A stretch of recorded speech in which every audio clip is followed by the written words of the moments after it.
할렐루야. 추수감사 주일 예배로 우리 함께 모였습니다. 또 오늘 이렇게 추수감사 주일 예배에 우리 성가대가 다시 시작되었습니다.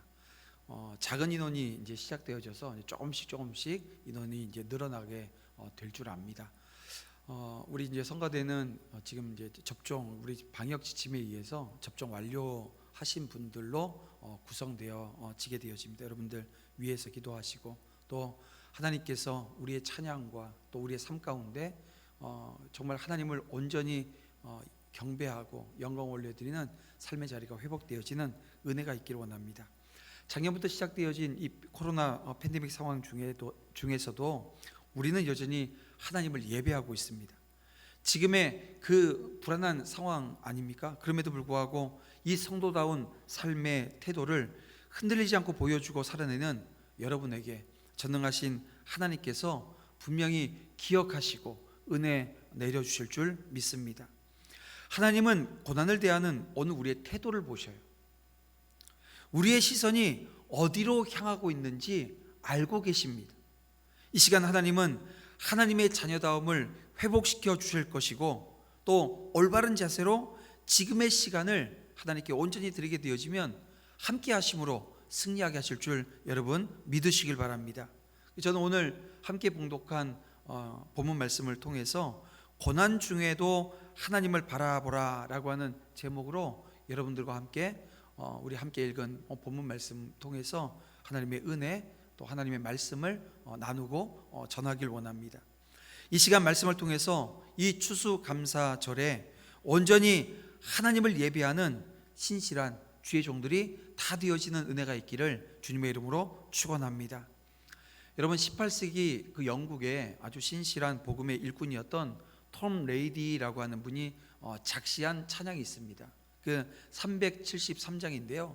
여기 1절 말씀 가사를 보게 되어지면 고요한 바다로 저 천국 향할 때 순풍 주시니 참 감사합니다 라고 하는 1절 가사가 있습니다. 근데 2절 가사를 보게 되어지면 큰 물결 일어나 나 쉬지 못하나 이 풍랑으로 인하여 더 빨리 갑니다 라고 기록하고 있습니다. 여러분, 인생 길에는 행복보다 불행이, 형통보다 고난이 더 많다라고 하는 것을 우리는 생각하지 않을 수 없는 가사입니다. 근데 우리가 이 고난에 대해서 어렵게 생각하는 것은 무엇입니까? 이 고난이 예측할 수 없다는 거예요. 어느 우리 앞에 언제 고난이 닥칠지 우리는 알지 못한다는 것입니다. 고요한 바다 위에 순풍에 돛단 듯 세상을 살아나가던 오늘 본문의 주인공 욥이 갑자기 당한 그 재난을 보게 되어지면 여러분, 이 예측 불허성이라고 하는 것을 우리는 실감할 수 있습니다. 욥은 꿈에도 이 같은 불행이 자신의 삶 가운데 찾아올 거라고 하는 것은 전혀 예상하지 못했습니다. 욥기 29장 18절 말씀을 보게 되어지면 욥이 이런 얘기를 해요. 내가 스스로 말하기를 나는 내 보금자리에서 숨을 거두며 나의 날은 모래알같이 많으리라 하였느니라. 여러분, 무슨 말입니까? 욥은 하나님의 은혜 가운데 이 가족의 품에서 평안히 죽을 것과 오랫동안 장수하는 삶을 살게 될 것을 장담하며 살았다는 것입니다. 사실 이 당시 그 욥이 가지고 있었던 부귀영화, 이게 계속되어질 것이다 라고 하는 것에 대해서 의문을 제기할 사람은 아무도 없었던 것 같아요. 근데 그가 몰락한다라고 하는 것, 이게 그러니까 상상할 수 없는 일이었다는 것입니다. 그만큼 이 욥이 가지고 있었던 이 번성과 또 형통이라고 하는 것은 견고해 보였습니다. 근데 보세요, 그런 욥이 가진 모든 것이 사라지는데 이게 며칠 걸리지 않았다는 거예요. 오늘 본문을 보면 사탄은 잔인하게, 아주 무자비하게 욥을 공격했습니다. 단번에 이 욥이 가진 모든 것을 없애버립니다. 그러나 욥은 소유하고 있던 모든 것을 잃어버리는 그 순간에 자신이 진실로 하나님을 경외하는 사람이라고 하는 것을 드러내고 있다는 거예요. 여러분, 이런 지금 욥의 모습을 저와 여러분이 지금 당하고 있는 이 코로나 팬데믹 상황 가운데 한번 적용 한번 시켜보셔요. 우리는 어떤 상황에서도 하나님을 예배하는 모범을 오늘 본문을 통해서 여러분 볼 수 있어야 되고 또 깨달아야 되고, 오늘 우리 또한 그 예배 자리에 함께 서 있어야 된다는 것입니다. 자, 오늘 본문을 보면 욥과 자녀들은 이 평상의 그 일상을 누리고 있었습니다. 욥의 맏아들이 형제 자매들을 다 불러 잔치를 즐기고 있던 어느 날이었습니다. 욥에게 첫 번째 재앙이 찾아오는데요, 그 재앙은 스바 사람들의 습격이었습니다. 스바 사람들은 훗날 아라비아 남단에 정착한 이들인데요, 욥의 시대에는 여기저기 다니면서 장사를 하던 사람들로 여겨집니다. 근데 이들이 욥의 소와 나귀를 빼앗고 이 종들을 죽였습니다. 두 번째 재앙은 자연재해로 발생을 했는데요, 하늘의 불이 양과 종들을 불태워 버린 것입니다. 세 번째 재앙은 갈대아 사람들의 습격이었습니다. 갈대아 사람들은 티그리스강 주변에 거주했던 이들로 이 족장 시대에는 여러 지역을 떠돌아다니면서 불황 생활을 했었습니다. 이들은 욥의 낙타를 모두 빼앗고 또 종들을 죽였습니다. 마지막 재앙은 함께 모여서 있었던 이 욥의 자녀들이 이 집이 무너지는 이 바람에 몰살당하고 만 것입니다. 그러니까 이 첫 번째와 세 번째 재앙은 사람들로부터 온 재앙이고요, 두 번째와 네 번째 재앙은 자연재해였습니다. 여러분, 그런데 이 고대 근동에서 이 숫자 4라고 하는 것은 완전함을 상징했다고 해요.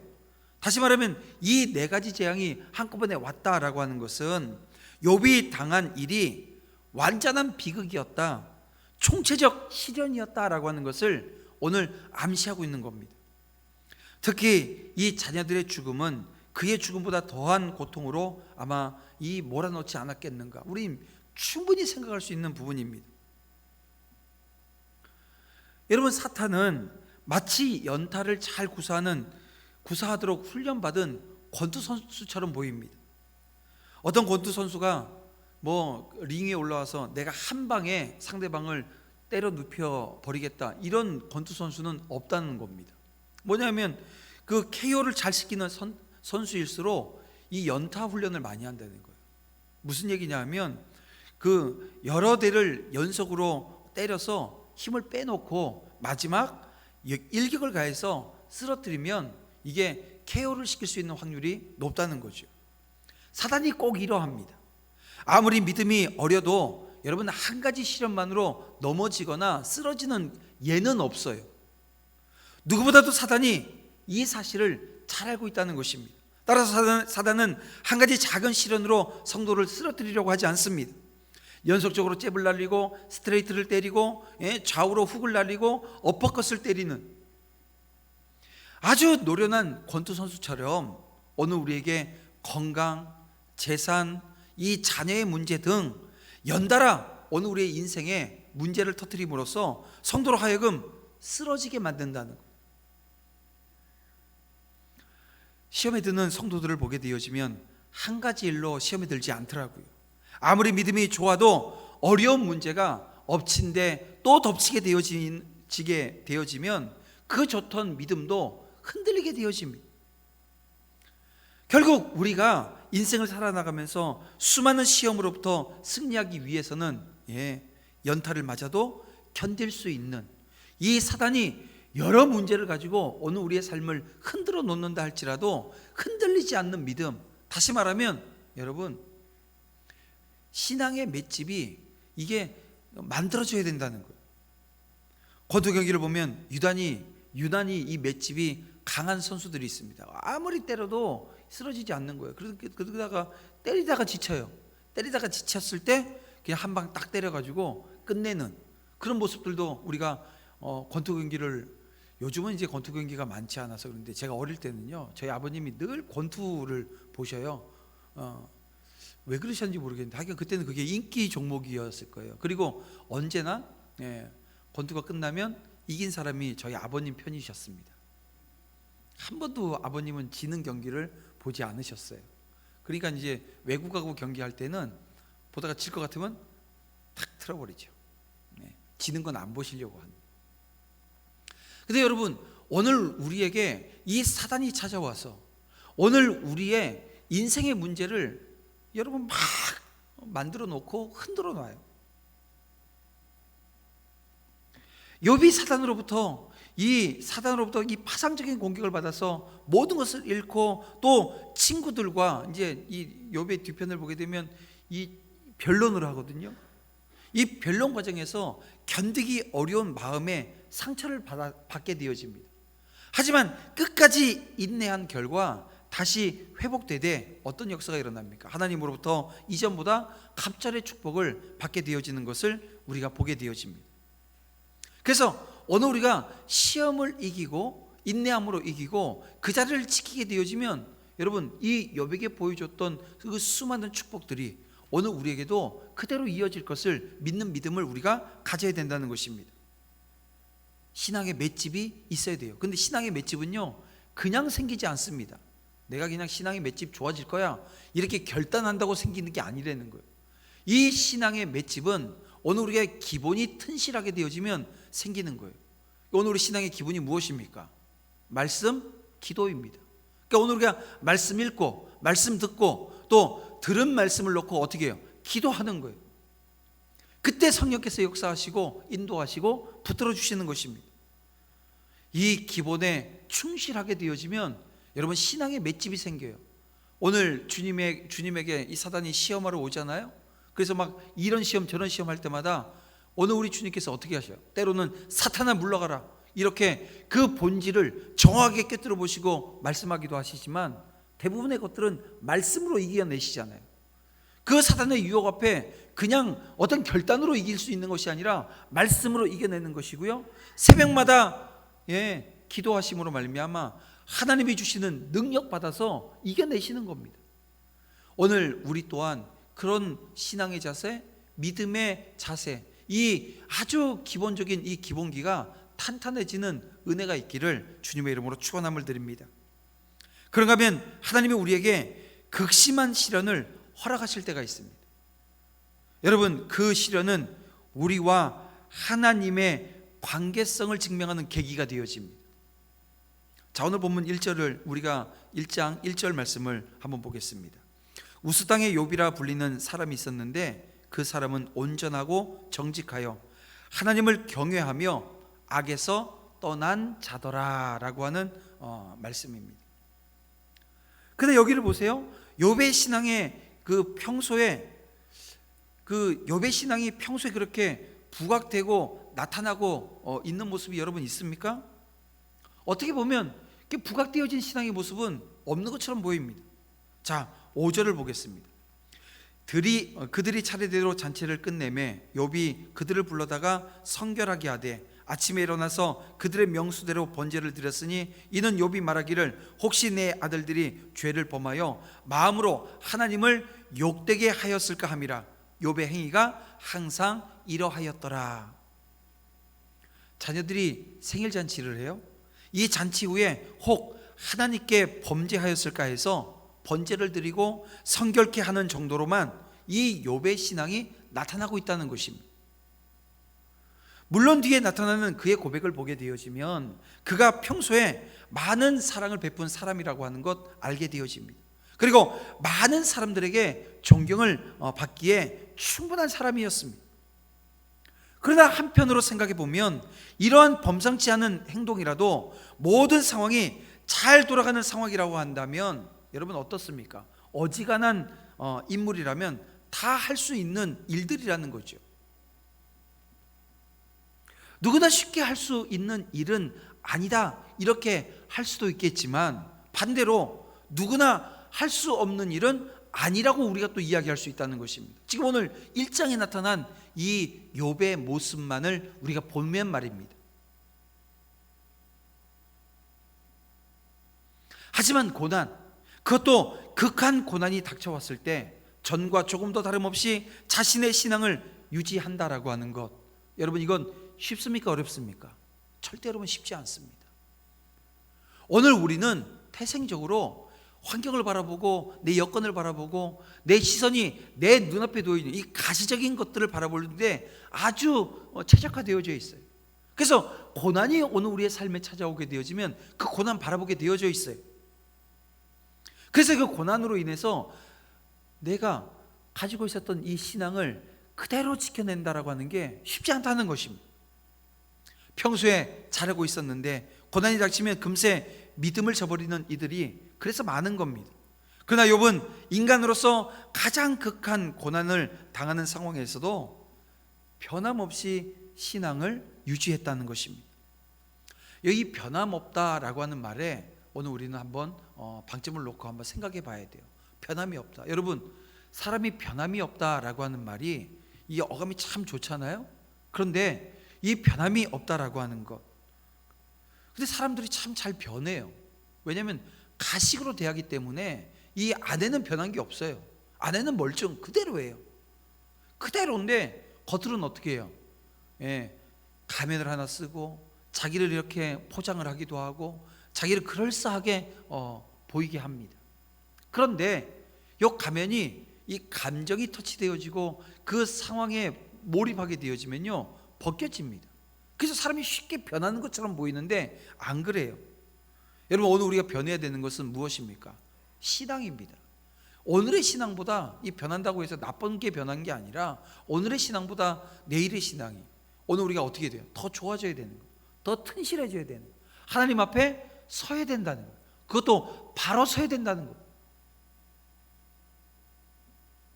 무슨 얘기냐면 이 하나님 앞에 바로 선다라고 하는 것은 오늘 우리가 모든 것을 잃는다고 해도 하나님과의 관계만은 잃지 않겠다라고 하는 결단이 우리 가운데 있어야 되고요, 그 결단을 하게 되어지면 성령 하나님이 충만하게 역사해 주셔서 오늘 우리 가운데 임재하십니다.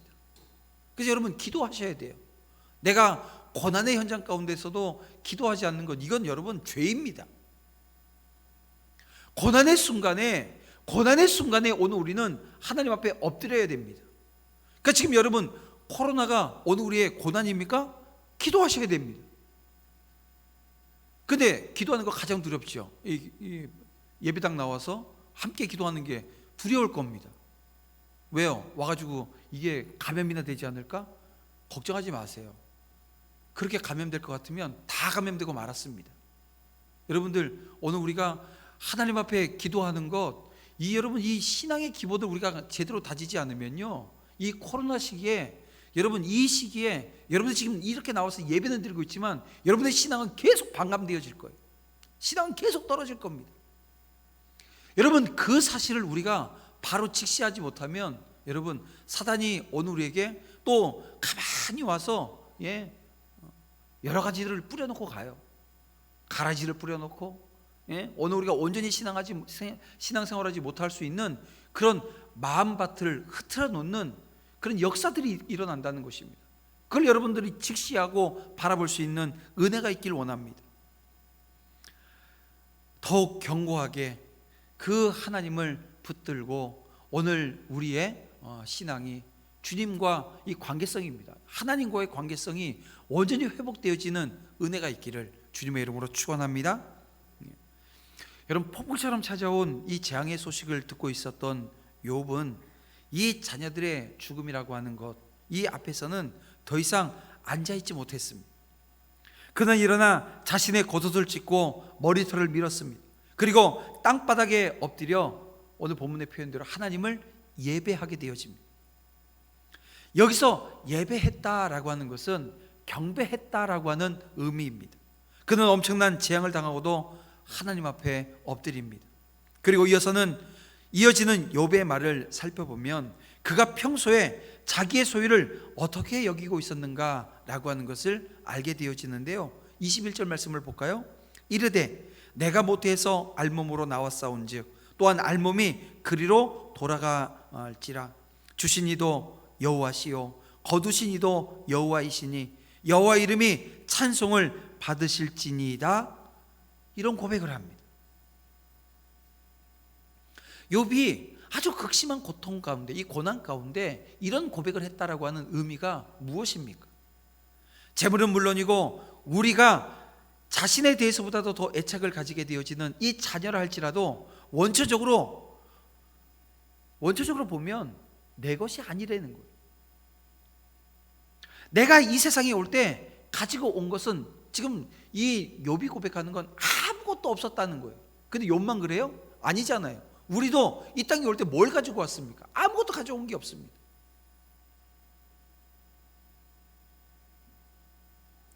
지금 우리가 누리고 있는 그 모든 것들은요, 하나님이 주신 선물입니다. 그래서 이 추수감사주일에 우리가 농사 짓지 않잖아요. 그럼에도 불구하고 이 추수감사 예배를 드리는 것은 다른 게 아닙니다. 올 한 해 그 하나님께서 인도하시고 붙들어 주셔서 내가 지금 이 자리에 서 있습니다. 하나님이 주신 것으로 살았사오니 하나님이 주신 것에 대해서 감사합니다 라고 하는, 어떻게 보면 신앙의 가장 기본적인 고백을 오늘 우리가 하는 거예요.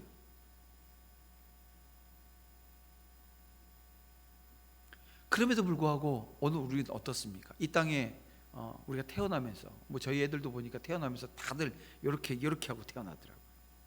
으악 울면서도요, 이 손은 꽉 잡고. 그게 뭐예요?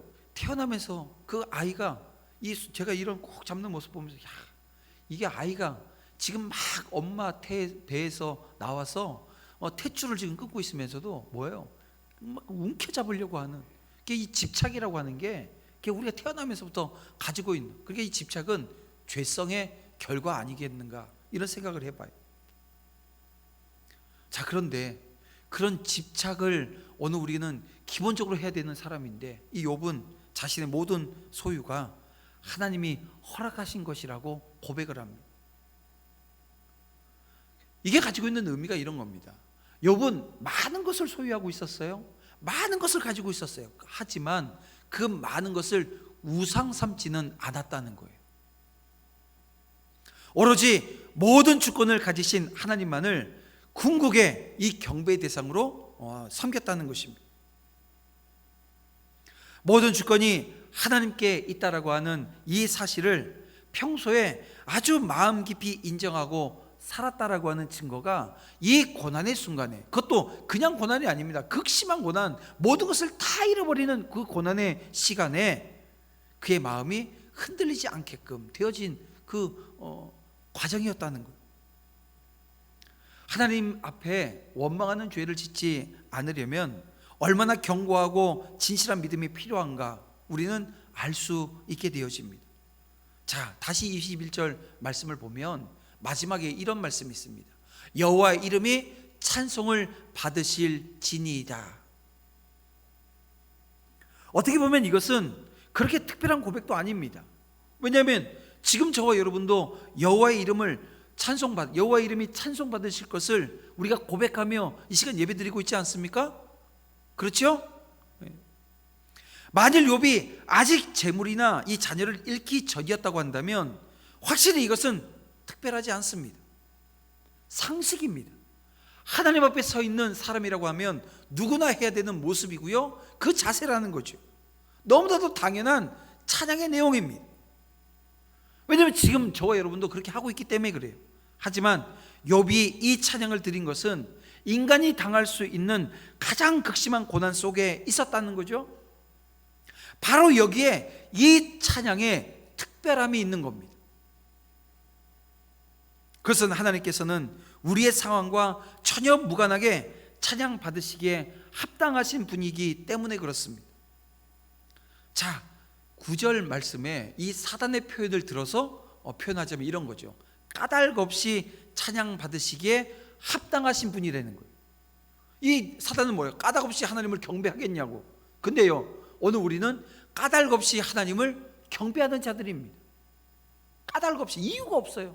무슨 뭐 특별한 이유가 있어요. 오늘 우리가 추수감사절 예배를 드리지만 여러분들이 지금 어떤 특별한 감사의 제목을 가지고 오지 않았다 할지라도 우리는 까닭 없이, 이유 없이 하나님을 찬양하고 경배하는 자리에 서 있는 사람들이라는 거예요. 그렇게 하나님을 찬양하고 경배해야 될 줄 믿습니다. 만일 욥이 아직 재물이나 이 자녀를 잃지 않았다고 한다면 그래요. 이 찬양은 특별한 게 아닙니다. 그가 모든 것을 잃고 지금 이 찬양을 하기에 특별한 거예요. 나 가진 재물 없으나, 우리 찬양 아시죠? 그 찬양을 했던 우리 송명희 씨. 그 송명희 씨가 이 선천성 뇌성마비로 태어나면서부터 왜 자기가 일생을 불행하게 살아야 하는지 이해할 수 없었던 그런 분이셨어요.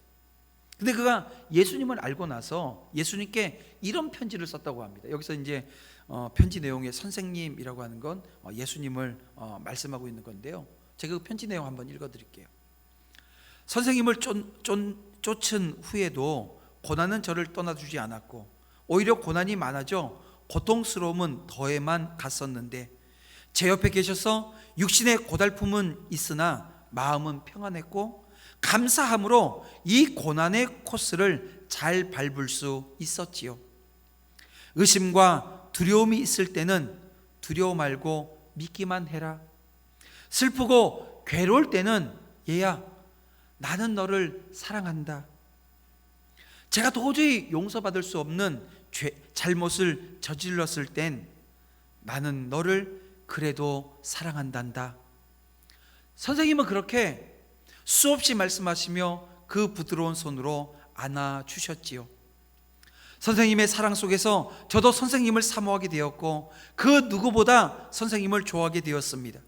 제가 선생님을 만난 후 건강이 없어도, 지식이 없어도, 많은 재물이 없어도, 모든 일이 잘 되든지 안 되든지 선생님이 계시기에 감사할 수 있었지요. 선생님, 고난은 고난으로 끝나는 것이 아닌가 봐요. 그 어려움 때문에 선생님을 만나게 되었고 또한 고난이 갖다 준 성숙이라고 하는 작은 선물이 있으니 말입니다. 감사의 성숙과 이해의 성숙은 고난이 아니면 얻어지는 게 아닌가 봅니다. 그리고 고난은 영광을 가져다 주지요. 이 송명희 시인의 이 편지를 읽게 되어지면 절망 속에서 주님을 고백하는 그녀를 보게 되어집니다. 절망의 순간인데 그 순간 주님을 고백해요. 그 주님을 고백하는 그 모습 속에서 오늘 우리는 하나님을 경배한다는 것, 하나님을 예배한다는 것, 이게 무엇인가라고 하는 것을 발견합니다. 마찬가지로 오늘 본문의 이 욥의 절망 속에서도 그가 드린 이 경배는요, 오늘 우리가 드리는 이 예배의 본질이 무엇인가라고 하는 것을 알게 한다는 거죠. 하나님의 주권을 인정하는 것이 예배입니다. 그러므로 우리의 삶이 곧 예배가 되어야 합니다. 이것이 하나님을 경외하는 오늘 사람의 모습, 그게 저와 여러분의 모습이 되어진다는 거예요. 자기의 소유에 대한 권리뿐만이 아니라 우리 인생 자체에 대한 권리가 누구에게요? 주님께 있다라고 하는 것을 고백하고 인정하는 것, 여러분 이것이 예배인 것입니다.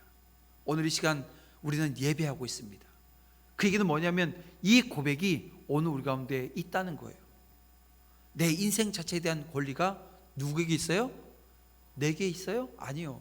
지금 이 세상은 그 권리가 누구에게 있다고요? 내게 있다고. 자기에게 있으니까 자기가 자기 삶을 디자인하고 자기 삶을 주장하고 자기 삶에 대한 권리를 가지라고 이야기하는 우리 그 시대에 우리가 살아가고 있습니다. 하지만 저와 여러분은 그걸 완전히 배격하는 거예요. 배제하는 거예요. 내가 아니라 누가요? 하나님이 내 삶의 주인이라고 하는 것을 고백하는 것입니다. 그리고 그렇게 고백하는 자들이 하나님이 찾으시는 예배자라는 거예요. 오늘 그 예배자 되어지는 은혜가 있기를 주님의 이름으로 축원합니다. 말씀을 정리해 봅니다. 욥은 너무나도 사랑하던 그 자녀들을 잃었습니다. 하지만 그의 슬픔이 분노나 원망으로 바뀌지 않았다는 거예요. 왜냐하면 모든 것이 하나님의 것임을 인정하는 믿음이 그에게 굳건히 뿌리박혀 있었기 때문에 그래요. 예수 그리스도 안에서 구원받은 성도의 믿음은, 저와 여러분의 믿음은 이와 같아야 한다는 것입니다. 현실의 성도의 모습은 그럼에도 불구하고 어떠합니까? 우리의 믿음은 흔들리고, 고난이 찾아오면 흔들려요. 마음이 약해지기가 참 쉽습니다. 고난의 시기를 굳건한 믿음으로 이기기 위해서 하나님의 말씀을 떠나지 않겠다 결단하고 여러분 기도해야 합니다. 그러면 하나님의 말씀을 통해서 연약해진 지금 이 오늘에 살고 있는 이 시대, 이 순간, 이 연약해질 수밖에 없는 오늘 우리의 모습을 하나님께서는 새롭게 하셔서 당신의 주권을 인정하게 하실 것이고 하나님을 찬양하고 경배하게 하실 줄 믿습니다. 구원이 오직 예수 그리스도에게서 온 것이며 삶의 모든 것이 하나님의 은혜임을 기억하시길 바랍니다. 지금 코로나 상황이지만 우리는 일상의 회복을 목표로 지금 살아가고 있지 않습니까? 저와 여러분의 일상은 하나님을 예배하는 것이 되어져야 합니다. 그래서 우리와 함께 하시는 하나님, 어느 교회 보니까 위드 하나님이라고 하는 표현을 썼더라고요. 여러분, 위드 하나님, 우리와 함께 하시는 하나님, 그 하나님을 바라보면서 그 은혜에 감사함으로 온전히 예배하는 삶의 자리를 여러분 회복하고 또 주님 이름을 나타낼 수 있는 그 자리, 예배자의 삶입니다. 이것을 온전히 회복하는 이 추수감사 주일이 되어지기를 주님의 이름으로 축원합니다. 기도드리겠습니다.